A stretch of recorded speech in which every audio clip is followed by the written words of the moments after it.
Hi, welcome to another version of the Out of the Norm show. We're in a great place in northwest Arkansas, just outside Eureka Springs, in a place called Turpentine Creek Wildlife Refuge.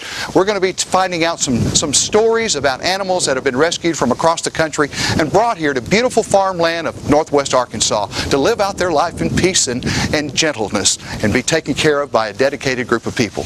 Turpentine Creek Wildlife Refuge. That's our story today on the Out of the Norm show. So you don't go away. We'll be right back after this where the story is all about you. We have had a wonderful experience here at Turpentine Creek, and I know that you will too when you get the opportunity to visit. I want to introduce you to someone who's very special to the lives of all these beautiful animals that you've seen. This is the lady who is the president and was one of the founders of Turpentine Creek Wildlife Refuge. This is Tanya Smith. I'm so glad we got the opportunity to visit with you guys today. Yeah, thanks for coming out. It's kind of unusual to find something like this in the farm country of Arkansas. How did that come about?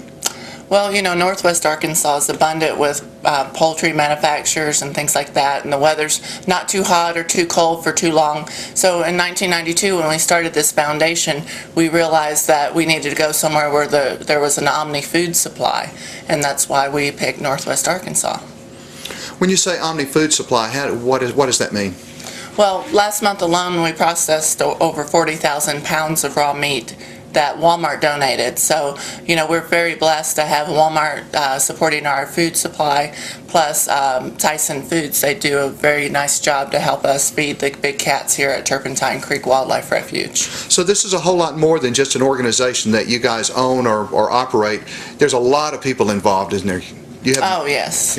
Yeah, you know, right now we house about 115 big cats and just a variety of other animals. So whenever you take care of that many animals, and they're all animals that came in because somebody didn't want it after they'd gotten it for a pet, the majority of the animals come, or maybe the people die or divorce, you know, whatever life brings you, and then suddenly the animal's homeless. Mm-hmm. So we have to make sure that those animals are well cared for, and thanks to Northwest Arkansas, and then also being open to the public, you know, to allow tours to come in, and we educate constantly on how to care for big cats through our internship program. Then that helps us to supply the help we need to take care of them, and also you know, it's just a big job, and you know, they eat a lot of food, and you don't want them hungry, Norm. Oh, sure. They looked a little hungry when I was walking around out there. Yeah. How many people do you have employed here? Well, there's about 14 people that are actually on staff, and then we have 11 interns that have came in from all over the world, and we'll solicit 2,200 universities or send out 2,200 letters, and we get about 115 applicants normally on a normal basis, and we do this every 6 months. So we'll go through those applications, and we pick what we think are the best of those, and we'll bring 11 to 12 extra people in to do the day-to-day care and cleaning of the animals. And that's, you know, how we, you know, make sure that the cages are clean every day and the animals are fed every day and their medical needs are met. These animals that have been domesticated or maybe raised from birth in a home and suddenly they can't handle them anymore, what kind of problems can someone expect if they think they want an exotic pet? Well, you know, Norm, they're really cute when they're little, and you know, that's the biggest thing is, you know, some people get these animals when they're 3 pounds, 4 pounds, and you saw some of the big cats out there. Some of our tigers are 700 pounds, so they grow into these massive creatures, and you know, you might have a breeder on the other side saying, yeah, you could raise this in your house with your kids, and you know, everybody wants to think that's the truth, but it's not the truth. I mean, these are wild animals, and it could be deadly in a home. So you know, you have to really make a conscious decision. If you're planning on getting an animal like that for a pet, we always say, come and volunteer here at the refuge. You know, realize what you're getting into, educate yourself, and you know, please do not get animals like this for pets. What about state laws? Are the states cracking down on these kind of things, or are we still way too lenient in allowing people to have these? Well, the state's done a great job this year. I mean, for the last 5 years, we were one of our past interns was very beneficial in presenting a bill to Bill Jackson when he was in as a representative, and they actually brought that into legislation and got it passed as a law, you know, where you have to at least have a permit to own a lion, tiger, or bear, and then we just started with that. And now Fish and Game has created their own set of rules and laws, so that helps to maybe deter people from trying to keep an animal like this. You know, with this, to get a permit, you have to get a permit at least to own these big cats, which is a good thing. And then you know you have to meet certain qualifications, which is fantastic that they've created that issue. And you know, I got a lot of death threats at one time because I was trying to stand behind you know, letting people know that these animals aren't good pets, and the breeders got mad about it, and they didn't want to see anybody out there taking their right away to own whatever animal they wanted to. You know, they don't think that the government should control that. So, you know, I'll do whatever I can to defend. I mean, you see, we have 115 big cats out there, and you know, we turned away probably 30 big cats this month alone, and the month's early. So if there's that many animals out there that need help, then either other refuges need to step up, or we need more funding to be able to house those animals. When you say more funding, tell me how that works with your organization.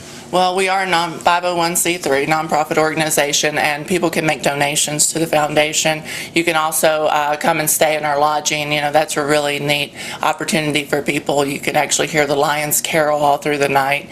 And that, you know, we had to get diverse whenever we thought, well, you know, it's costing us about $1 million a year to run the organization just the way it is right now. And that's without nobody's really making a large salary. So, you know, people are doing it out of the labor of their love for the animals. So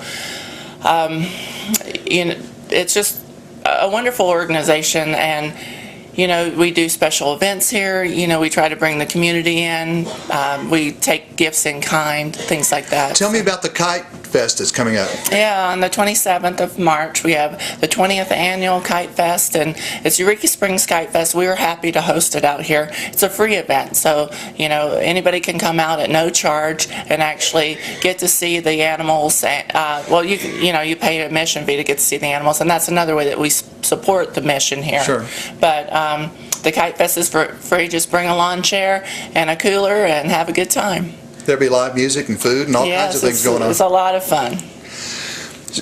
The dedication is amazing here. We visited with Emily McCormick, a lady that's been with you for about 11 years, she said. Yes, she has. Boy, she has a love for what she does, doesn't she? She does. But is that same passion rampant through the people that work with you? Yes, it's all, you know, that's what bonds all of us together as the animals. You know, everybody here, you can't help if you're here very long and you are an animal lover not to fall in love with these creatures that need our help so badly. So, you know, it's just great that Emily stayed on with us, and, you know, she's a lifer is what we call them, you know, whenever we get these interns and they just don't go away, you know, and they're the people that we end up keeping. 11 years later. Yeah, here she is 11 years later, so.